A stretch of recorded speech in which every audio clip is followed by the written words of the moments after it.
달도 만드시고 하늘에 셀 수 없는 많은 별들을 만드셨습니다. 그 하나님께서는 하늘을 나는 새들도 만드시고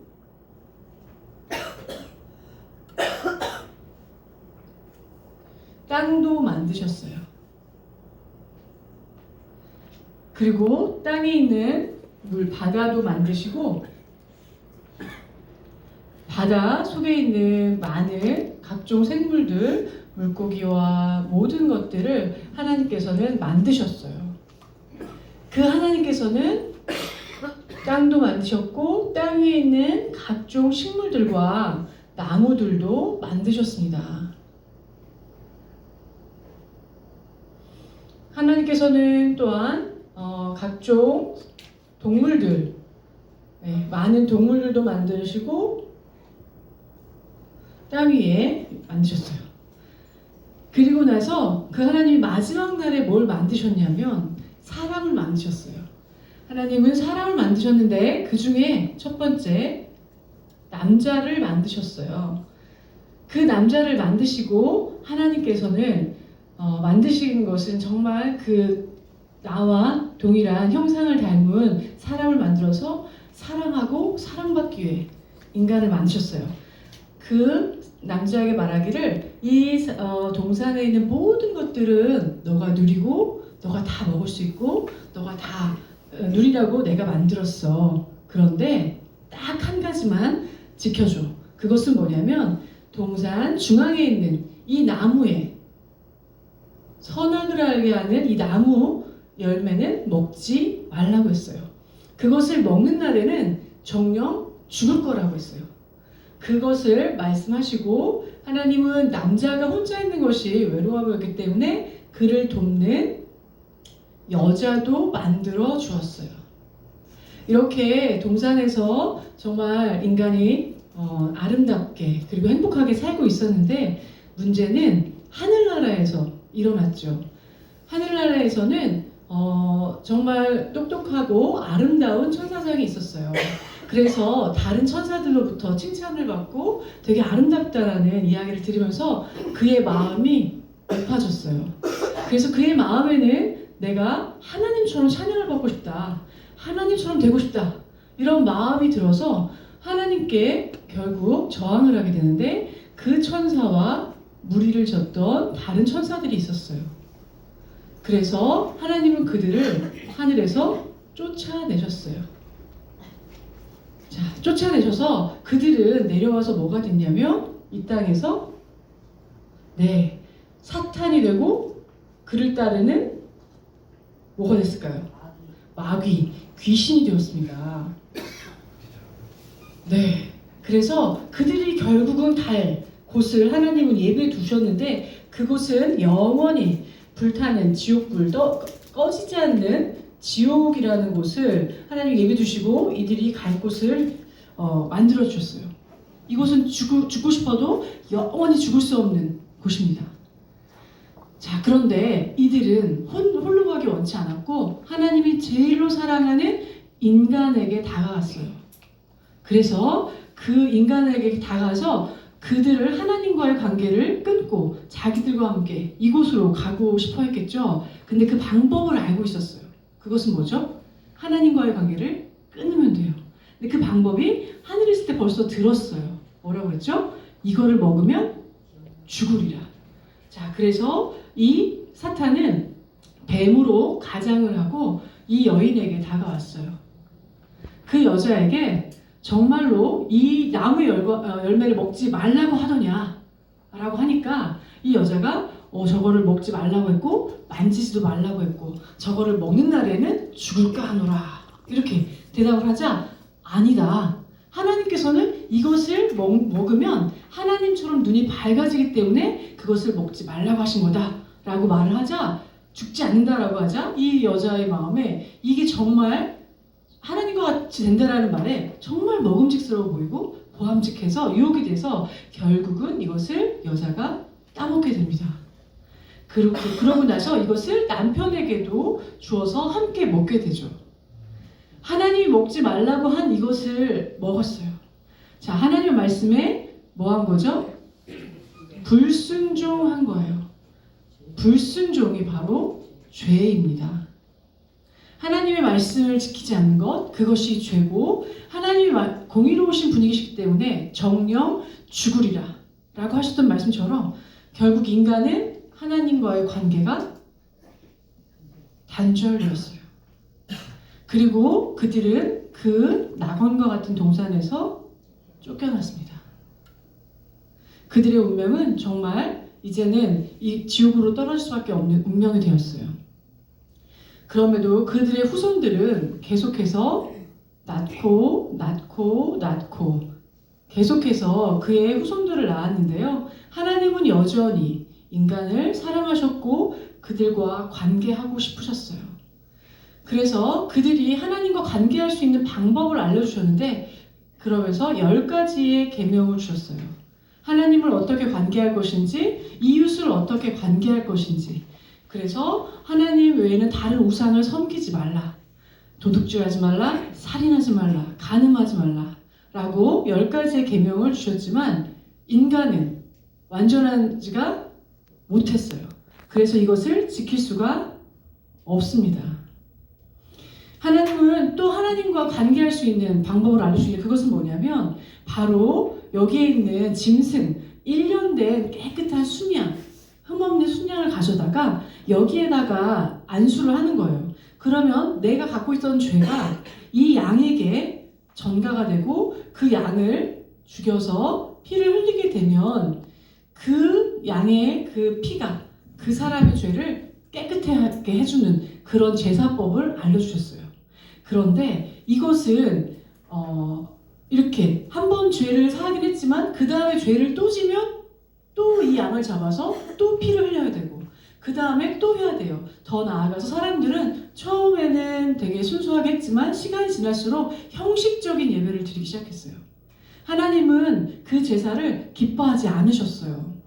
그래서 하나님은 이 모든 것을 단번에 해결할 수 있는 다른 방법을 주셨어요. 그 방법은 바로 하나님의 하나밖에 없는 독생자 하나밖에 없습니다. 그 예수님, 예수 그리스도를 이 땅에 보내주셨어요. 그 예수님은 어떤 분이냐? 능력이 많으신 분이었어요. 능력이 많으셔서 성경에는 어떻게 표현이 되어 있냐? 풍랑이 있는 바다가 있어요. 바다가 있는데 이 풍랑이 너무나 막 일고 있을 때 예수님께서 바다야 잔잔하라 라고 명령하시면 이 파도가 잔잔해지면서 그 예수님의 명령을 순종하는 자연을 명령하시는 분이었고 그분은 또 그 따르는 사람들이 지쳐서 먹지 못할 때 아이가 갖고 온 물고기 2마리하고 그 다음 5개의 보리떡을 가지고 안수하시자 축사하시자 5,000명을 먹이셨어요. 우리의 필요도 다 채워주시는 분이에요. 그분은 죽은 지 나흘이 돼서 몸에서 냄새가 나는 무덤에 있는 나사로를 향하여서 나사로야 일어나라 라고 명령하자 그 죽었던 나사로가 무덤에서 일어나는 죽음을 이기시는 분이었어요. 아멘. 그분은 귀신 들린 자를 향하여서 귀신아 떠나 갈지어다 라고 선포하면 그 즉시로 귀신이 떠나가고 그가 깨끗함을 받는 이 정말 능력 있는 하나님은 너무나 좋으시고 선하신 분이었기 때문에 많은 이들이 정말 이분이 하나님이다 라고 생각하면서 이분을 따르기 시작했어요. 그런데 따르는 사람도 있었지만 이 예수님을 시기하고 질투하며 그를 죽여야 된다라고 하는 사람 무리가 있었어요. 그렇습니다. 그래서 결국 예수님을 십자가에 못 박아서 예수님을 죽여야 된다. 죽였어요. 죽였는데 그분은 하나님이신데 사실은 죽였다기보다는 스스로 십자가에 올라가신 거죠. 그분이 죽으시고 피를 흘리시는 그런데 저희는 여기서 질문이 하나 있습니다. 예수님은 죄가 하나도 없으시고 하나님이시고 하나님의 아들이신데 왜 죽으셔야 됐을까요? 아까 여기 양이 죄가 있었나요? 양에 죄가 없었는데 이 양이 왜 죽은 거죠? 사실 나의 죄 때문에 이 양이 그 죄를 대신해서 피를 흘려서 그 피가 우리의 죄를 깨끗게 했다라는 거였어요. 하나님, 예수님도 마찬가지예요. 예수님께서 직접 피를 흘리시고 그 피가 바로 우리에게 있는, 인간에게 있는 모든 죄를 깨끗게 하기 위해서, 그 죄를 사하시기 위해서 단번에 죽으시고 그 죄를, 모든 인류의 죄를 한 번에 해결하신 것이 바로 예수님의 죽으심이에요. 우리는 그것을 믿기만 하고 그 예수님을 마음에 받아들이기만 하고 영접하기만 한다면 정말 이렇게 할 수 있는, 지옥에 갈 수밖에 없는 우리의 운명이 정말 하나님께로 갈 수 있는 길이 열리는 겁니다. 그 예수님은 3일 만에 살아서 부활하시고 40일 동안 제자들과 함께 하시다가 하늘에 승천하셨어요. 지금도 하나님의 우편에 앉아 계시고 성령 가운데 우리 가운데 임하고 계십니다. 그 하나님이, 예수님이 돌아가시기 전에 이런 비유의 말씀을 하셨는데 어떤 비유의 말씀이냐면 아버지와 두 아들이 있었어요. 아버지와 두 아들이 있는데 그 중에 둘째 아들이 어느 날 아버지에게 자신에게 모든 유산을 다 달라, 나는 이 집을 떠나겠다 라고 했습니다. 유산은 언제 주는 것이죠?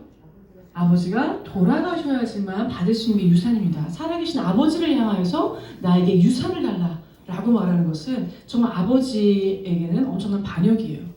이 집과 완전 인연을 끊겠다 라고 사실 선포하고, 그러나 아버지는 아들을 사랑했기 때문에 유산을 주었어요.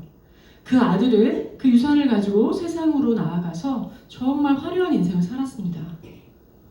하지만 시간이 흐르고 그 모든 것을 허랑방탕하게 썼던 아들은 결국 어떤 처지가 되었냐면 모든 것을 다 잃고 이제 남의 밑에 들어가서 일을 해야만 먹고 살 수 있는, 그 남의 집에 돼지를 치우는 그런 일들을 하다가 정말 배가 고파서 그 돼지가 먹는 쥐염열매를 주워 먹다가 주인한테 쫓겨나는 그런 신세가 되었어요. 아들이 그때가 되자 내가 정말 이렇게 있는 것은 내 아버지의 집을 생각해 보니 종들도 먹는 것만큼은 풍족하게 먹고 사는데 내가 여기서 이렇게 굶어 죽게 되는구나. 아버지께 돌아가자 라고 결심을 합니다. 하지만 아버지께 아들로 돌아가는 것은 너무나 부끄럽다는 생각이 들었기 때문에 내가 아들로서 가는 것이 아니라 내가 그 아버지의 종으로 내가 돌아가겠다 라고 생각을 하고 돌아가게 됩니다. 자, 돌아갈 때 아버지는 사실은 이 아들이 나간 그날부터 정말 동구밭에서 언제나 아들이 돌아올까 늘 지켜보고 있고 그 아들이 돌아오기만을 간절히 기다리고 있었어요. 그래서 멀리서 돌아오는 아들을 바라보자 정말 버선발로 뛰어가서 그 아들을 안아주고 그 아들에게 새 옷을 입히고 새 신발을 신기고 금 가락지를 껴주는, 그러면서 죽었다가 다시 살아난 내 아들이라고 정말로 아들로서 받아주는 그 아버지의 모습을 볼 수가 있습니다. 이 아버지, 우리는 어찌 보면 이 둘째 아들과도 같이 살아가고 있는 게 우리의 모습인 것 같습니다. 하나님을 저버리고 세상을 향하여서 나의 성공과 나의 유익과 나의 부와 권세, 그런 것들을 향하여서 쫓아가는 인생이었는데 언제든지 정말 돌이켜서 아버지께로 돌아갈 때 아버지는 늘 기다리고 있는 그 분이 바로 하나님이시라는 거예요. 그 하나님이 바로 나를 하나님의 자녀가 되는 권세를 주셨는데, 아까 예수님의 그 피가 내 죄를 사하셨다라는 걸 믿고 받아들이기만 한다면 우리는 모두 하나님의 자녀로서 그 권세를 주셨다라는 거예요. 영접하는 자, 그 이름을 믿는 자들에게는 하나님의 자녀가 되는 권세를 주셨다고 했습니다. 이 시간에 그래서 그 하나님을 나의 주로 받아들이고 고백하면 여러분도 그 마음에 예수님을 영접할 줄 믿습니다. 이 시간 여러분 지옥 가기를 원하시나요? 천국 가기를 원하시나요? 천국이요. 네. 그렇다면 저의 기도를 함께 따라해 주시면 되겠습니다. 기도하시겠습니다. 아버지 하나님 감사를 드립니다. 아버지 하나님 감사합니다. 저는 죄인입니다. 저는 어디에서 와서 왜 살며 어디로 가는지 알지 못하며 방황하며 살았습니다. 이 시간 예수님께서 나의 죄를 위하여서 십자가에 달려 죽으시고 그 피가 나의 죄를 깨끗게 하셨다라는 것을 믿습니다. 이 시간 그 주님을 나의 주님으로 영접합니다. 주님의 나라 가는 그날까지 나를 인도하여 주시옵소서. 감사를 드리오며 예수님의 이름으로 기도하옵나이다. 아멘. 아멘. 저희가 말씀의 로마서 말씀에 우리가 마음으로 믿어 의에 이르고 입으로 시인하여 구원에 이른다라는 말씀이 있어요. 그리고 하나님 아버지 예수님 외에는 정말 하나님께로 갈 자가 아무도 없다라고 했어요. 그래서 이 시간에는 정말 우리가 인생 살아가면서 오직 예수님만, 그 예수님만이 나의 구주로 영접하기를 바라며 적어도 우리가 그것을 받아들였다면 이렇게 살았으면 좋겠습니다. 이제 매일 기도를 하시는 거예요. 기도를 하시되 회개 기도를 하시면서 하나님 제가 이렇게 살아왔습니다. 오늘도 이렇게 부족합니다. 라고 기도하는 거예요. 그리고 그 부족한 저를 인도해 주세요. 라고 늘 기도하시는 거예요. 그러면서 여러분 가운데 기도의 제목들이 있다면 중보 기도를 하시는 거예요. 자, 매일 기도를 하시고 두 번째 우리가 하나님은 말씀이십니다. 태초에 말씀이 계시니라. 요한복음 이제 나올 거예요. 이따가. 그 말씀이 바로 그 성경이에요. 우리가 성경을 매일 한 장이라도 읽어서 그분의 만나를 먹어야 되겠어요. 그래서 큐티를 하시고 말씀을 읽는 겁니다. 세 번째, 주일을 거룩히 지켜야 되겠죠. 주일에는 우리가 교회를 가는 거예요. 여기 계신 분들은 이런 부분들을 하고 계실 줄 믿습니다. 그렇다면 저희는 여기서 끝나는 게 아니라 마지막 정말 중요한 것입니다. 네 번째, 이 놀라운 복음이라는 것이 굿 뉴스입니다. 그렇죠? 좋은 소식이죠. 듣기만 하면 돼요. 영접하기만 하면 되는 거예요. 쉬운 거거든요. 이 복음을 나만 가지고 있는 것이 아니라 온 백성에게 전하라라고 하셨어요. 유언이라는 것은 사실 어떤 내용을 유언으로 남기나요? 마지막 가실 때 내가 정말 죽기 전에 내 자식에게 내 제자 꼭 하고 싶은 거 아마 그걸 남기는 게 유언일 거예요. 예수님이 유언으로 남기신 게 뭘까요? 승천하시기 바로 직전에 사도행전 1장 8절에 성령이 너에게 임하시면 너희가 권능을 받고 예루살렘과 유대와 사마리아와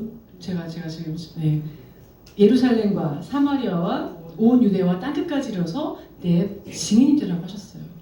증인이라는 것은 복음을 전하는 삶이라고 할 수 있습니다. 그래서 여기 계신 분들은 정말 2020년도에는 복음을 전하면서 그리고 정말 우리가 그때에 예수님의 참 제자가 되고 참 자녀가 됐다는 것을 이 부분을 행할 때와 행하지 않을 때 가장 큰 차이를 느끼는 것 같습니다. 네. 그래서 여기에서 우리가 정말 그 하나님의 자녀가 되는 권세, 우리가 정말 지옥이라는 부분을 조금이라도 실감하고 정말이라고 믿는다면 저희가 여기서 가만히 있을 수가 없어야 되겠죠. 나가서 전하지 않고는 견딜 수가 없어야 되는 것이 정상일 겁니다. 그래서 그런데 전제가 성령이 너에게 임하시면 저희가 혼자 하는 것이 아니라 성령님이 그것을 도우시고 함께 하신다는 것. 올해는 정말 그 사명을 온전히 감당하는 여러분이 되기를 기도하면서 마치도록 하겠습니다. 네. 이 시간 기도하고 영상을 복습하는 영상을 한 2, 3분 됩니다. 한 번 더 보시면 이제 좀 감이 오시겠죠. 제가 여기 시트지를 줄 테니까 한번 보시고 그 다음에 옆에 분 진짜 해보셔야 되잖아요. 나도. 그래서 여기 연습하는 시간을 또 가질 거예요. 기도하겠습니다.